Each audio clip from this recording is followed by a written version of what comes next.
Banaras Hindu university में BCom entrance में current affairs कहाँ से पढ़ें, काफ़ी सारे क्वेश्चंस मेरे लाइव सेशन में आप लोग मेरे से पूछ रहे थे। आई होप ये वीडियो आपके लिए बहुत ज़्यादा बेनिफिशियल हो कि कौन कौन सा टॉपिक आपको कवर करना चाहिए करंट अफेयर्स के लिए for Banaras Hindu University B Com entrance 2021। अगर आप लोगों ने पेपर्स एनालाइज़ किया होगा प्रीवियस ईयर पेपर, तो उसमें आपको सारी चीज़ें समझ आ गई होंगी कि कितने करंट अफेयर्स के क्वेश्चंस पूछे जाते हैं। 6 से 7 क्वेश्चन ही हर साल पूछे जाते हैं करंट इकोनॉमिक्स अफेयर में। करंट इकोनॉमिक्स अफेयर में आपका बजट इंक्लूडेड रहता है। बजट में ही आपका जीएसटी, टैक्स, ये सारी इंश्योरेंस वगैरह सारी चीज़ें आ जाती हैं। इसके बाद आपकी बजट के बाद आपकी चीज़ें आती हैं, वो है स्कीम्स और पॉलिसीज़। डिफरेंट स्कीम्स जो कि लॉन्च की जाती हैं डिफरेंट स्टेट्स में, और डिफरेंट पॉलिसीज़ भी लॉन्च की जाती हैं। एक्ट्स, अमेंडमेंट्स भी लॉन्च किए जाते हैं और रिलीज़ किए जाते हैं, रिप्रेजेंट किए जाते हैं। इसके बाद बहुत सारी चीज़ें आपको याद करनी होगी। अगर आपने 2019-20 का पेपर देखा होगा तो इंस्टीट्यूट के बारे में पूछा गया था, फॉरेस्ट रिसर्च इंस्टीट्यूट के बारे में, और राइस मिल इंस्टीट्यूट करके एक क्वेश्चन था जो कि 2020 या 2019 के पेपर में लाइव सेशन में जब मैंने पूछा था तो मुझे याद है। और इसके साथ साथ माइंस के बारे में, कोल माइन, गोल्ड माइन, ऐसे करके क्वेश्चंस पूछे जा सकते हैं। इसके बाद जो चीज़ें आपको पढ़नी है वो आपको पढ़नी है कोविड के बारे में। कोविड के बारे में डेफिनेटली क्वेश्चंस आपको देखने को मिलेंगे।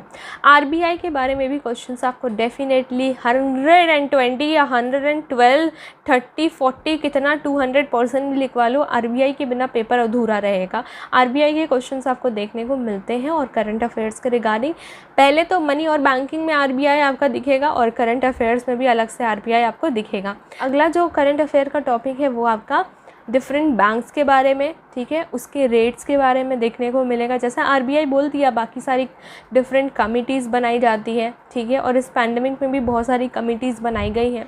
इसके बाद आपको पॉपुलेशन सेंसस के रिगार्डिंग क्वेश्चन देखने को मिल सकता है। ऐप्स के बारे में क्वेश्चंस आ सकते हैं। ऐप लॉन्च होते हैं तो डिफरेंट ऐप्स के बारे में भी क्वेश्चंस होगा। इन्वेंशंस के बारे में भी क्वेश्चंस पूछे जाते हैं।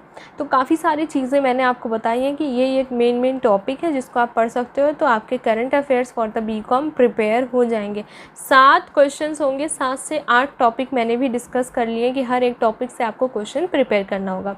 इसके बाद BHO इन्फोपीडिया आपको current affairs for B Com entrance examinations अब प्रोवाइड करेगा। आज इस वीडियो में मैं 5 करंट अफेयर्स आपको प्रोवाइड कर रही हूँ, जिससे आपको समझ आ जाएगा कि आपको मेनली पढ़ना क्या है। पहला जो करंट अफेयर है वो आपके आरबीआई के रिगार्डिंग है और इसके साथ साथ कोविड के रिगार्डिंग है, ठीक है। आरबीआई की एक रिपोर्ट में मेंशन किया गया है कि हमारी इंडिया को 5th रिसेशन मिल चुका है, 5th क्राइसिस मिल चुका है कोविड-19 में। इससे पहले 1947 इंडिपेंडेंस के बाद हमारे इंडिया में 4 बारी रिसेशन हो चुका है। 4 अलग अलग चीज़ों के वजह से रिसेशन हुआ है।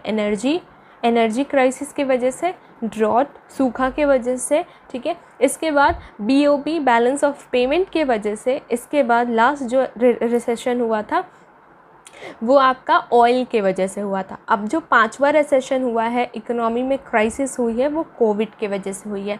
तो ये चीज़ हुआ, ठीक है। रिसेशन के बारे में पता चला, किसने ये चीज़ के बारे में सर्वे किया, कहाँ से मेज़रमेंट हुई, किस रिपोर्ट में मेंशन किया गया, तो मैं आपको नाम भी बता देती हूँ कि किस में मेंशन किया, स्क्रीन पे भी दिखा देती हूँ, मैं पढ़ भी लूँगी और आप समझ भी जाओगे। इस सारे क्वेश्चंस, ऐसे ही क्वेश्चंस आपको देखने को मिलेंगे करंट अफेयर्स में कि इकनॉमी में फॉल डाउन हुआ है, GDP गिर गई है, ठीक है। तो national bureau of economic reserve US के द्वारा ये रिपोर्ट आई है सामने, और आरबीआई की तरफ से ये 5th रिसेशन हमें नज़र आया है इंडिया में। ये रिसेशन देखने को कब मिला है, तो कोविड के टाइम में मिला है, और ये फिर धीरे धीरे रिकवर हुआ है। GDP रिकवर की है, जब GDP फॉल डाउन हुई है तो ये रिकवर भी होगी, और ये जनवरी 21 से लेके मार्च 21 के बीच में रिकवर हुई है। बट जो इकनॉमी हमारी रिकवर हो रही है, ये किस शेप में रिकवर हो रही है? आपको पता है, इकनॉमी स्टूडेंट आप हो, आप कॉमर्स पढ़ा हुआ है आपने, तो हमारी इकनॉमी आपको U शेप्ड में दिखती है, V शेप्ड में दिखती है। इस बार जो हमारी इकनॉमी रिकवर हो रही है वो रिकवर हो रही है Z शेप की। Z शेप का मतलब है कि इकनॉमी फॉल होती है, फिर राइज़ होती है, फिर फॉल होती है। तो ये इस तरीके से हमारा Z बनता है, जैसा मैं आपको स्क्रीन पे दिखा रही हूँ। तो इस बारी जो हमारी इकोनॉमी रिकवर हो रही है वो Z शेप की रिकवर हो रही है। ये भी क्वेश्चन आ सकता है। इसके बाद क्वेश्चन ये भी आ सकता है कि U शेप इकोनॉमी किसे कहते हैं, V शेप्ड इकोनॉमी किसे कहते हैं और W शेप्ड इकोनॉमी किसे कहते हैं। तो मैं आपको एक बता देती हूँ। एक है आपका V शेप्ड, जिसमें V शेप्ड में ये होता है कि सारे लोगों की जितनी भी जॉब्स हैं, ठीक है, जहाँ से भी इनकम होती है वो सारी की सारी चीज़ें लॉस्ट हो जाती हैं। तो ये हो गई हमारी V शेप्ड इकोनॉमी, ठीक है। ये होता है परमानेंटली भी और अनसर्टेनिटी के वजह से भी। तो ये भी आपको समझ आ जाएगा। बाकी सारी चीज़ें मैंने सामने स्क्रीन पे दिखाई हैं कि इस बार की recovery Z shaped economy recover हो रही है। अगले जो करंट अफेयर है, थर्ड करंट अफेयर जो है वो आपका बजट के ऊपर है। बजट में एक नया टैक्स लॉन्च किया गया था, लेकर आया गया था, रिप्रेजेंट किया गया था, वो है digital service tax. Digital service tax किस चीज़ के लिए लागू किया जाता है? तो वो डिजिटल कंपनीज़ के ऊपर लागू किया जाता है। ऑनलाइन जो सेल होती है, परचेजेस होती है, इंपोर्ट एक्सपोर्ट होता है, उसके लिए लागू किया जाता है। 2% तक आपको इम्पोज करना होता है ये डिजिटल सर्विस टैक्स।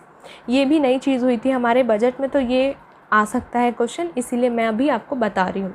इसके बाद गूगल के थ्रू भी गवर्नमेंट को टैक्स मिलता था 2016 तक, ठीक है। उसके बाद डिजिटल टैक्स के बारे में बात की गई थी। जब 2016 में गूगल टैक्स आया था तो उसमें 6% तक जो हमारी गवर्नमेंट है वो 6% तक गूगल से टैक्स लेके रख लेती थी। बाकी गूगल अपना कमा रहा था। हर कंट्री से गूगल कमाता है, क्योंकि हर इंसान को, हर इंडिविजुअल को गूगल की हेल्प चाहिए होती है। उसका एडवर्टीज़मेंट भी आपको हर जगह देखने को मिल जाता है, ठीक है। तो ये चीज़ हो गई, ठीक है। थर्ड करंट अफेयर्स हमारा हो गया। चौथा करंट अफेयर्स है आपका आरबीआई से रिलेटेड, कि हमारे डिफरेंट जितने भी सेक्टर्स हैं, ठीक है, डिफरेंट जितने भी सेक्टर्स हैं उसमें से 3 को छोड़ के, ठीक है, बाकी सारे नेम्स मैंने आपको दिखा दिए सामने स्क्रीन पे, 25 या 26 है, जिसमें से 3 को छोड़ के, पहला हो गया आईटी, एग्रीकल्चर और फार्मेसी सेक्टर को छोड़ के बाकी सबको इस क्राइसिस में बहुत ज़्यादा नुकसान हुआ है।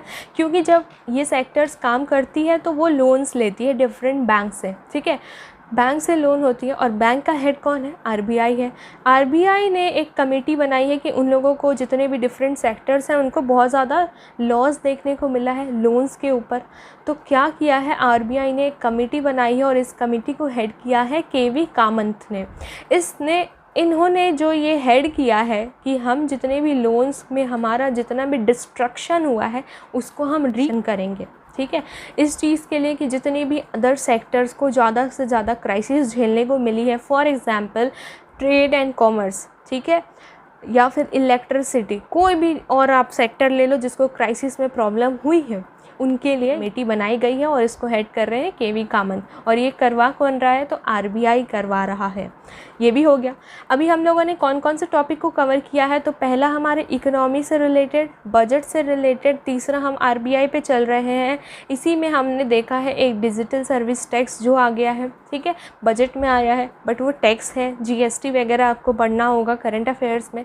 पाँचवीं चीज़ जहाँ मैं आपको लेके चल रही हूँ वो है हमारे इंडिया के रिगार्डिंग। इंडिया जो है डेवलपिंग कंट्री है, बट कोविड के पैंडमिक में इंडिया की जो इनकम हुई है वो लोवेस्ट मिडिल इनकम हुई है। हायर इनकम जो होती है वो $12,000 तक अप्रॉक्स होती है। इंडिया की जो इनकम हुई है इस इकनॉमी में, इस क्राइसिस में जो इसकी इकनॉमी बनी है, जीडीपी इतना गिर गया है कि वो लोअर मिडिल इनकम में आ गई है, जो है $2,000। इट इज़ ऑल्सो लाइक कि एक हायर है, एक लोअर है। इंडिया की पोजीशन है लोअर मिडिल, आप ये समझ सकते हो। ये रिपोर्ट किसके द्वारा निकाली गई है? तो वर्ल्ड बैंक के द्वारा निकाली गई है, और साथ ही साथ ग्रॉस नेशनल इनकम के द्वारा। जीडीपी आप कैसे फाइंड आउट करते हो उसका फॉर्मूला, जीएनआई कैसे फाइंड आउट करते हो उसका फॉर्मूला, मेथड क्या है। और ये जो हमारी इंडिया की इनकम आई है, ठीक है, कैसी है, लोअर मिडिल इनकम किस मेथड से फाइंड आउट किया गया है, तो एटलस मेथड से फाइंड आउट किया गया है। एटलस क्या है, जिससे हम लोगों को डिफरेंट कंट्रीज़ के बारे में पता चलता है कि वो कंट्री कहाँ कहाँ सिचुएटेड है, और कंट्रीज़ के बाइफर्केशन के बाद ही पता चला है कि इंडिया की जो इनकम है, जीडीपी जो है वो बहुत ज़्यादा गिर चुकी है इस पैंडमिक में, और जो अब धीरे धीरे रिकवर हो रही है। 5 डिफरेंट टॉपिक्स मैंने आपको सामने करंट अफेयर्स में आज परोसे हैं। आप कमेंट करके बताना कि वीडियो आपको कैसी लगी और आपको किस टॉपिक पे वीडियो चाहिए करंट अफेयर्स के रिगार्डिंग। BHU BCom या जो भी ये वीडियो देख रहा है उनके लिए सफिशिएंट है कि नहीं इस तरीके की वीडियो। और टेलीग्राम पे अगर आप हमारे ऐड ऑन नहीं हुए हैं तो आज ही ऐड ऑन हो जाइए, क्योंकि ये जो टॉपिक्स मैंने आज करंट अफेयर्स में बताए हैं इसकी लिंक मैं आपको टेलीग्राम पे प्रोवाइड कर दूंगी। Stay safe, stay healthy, signing off, Tata.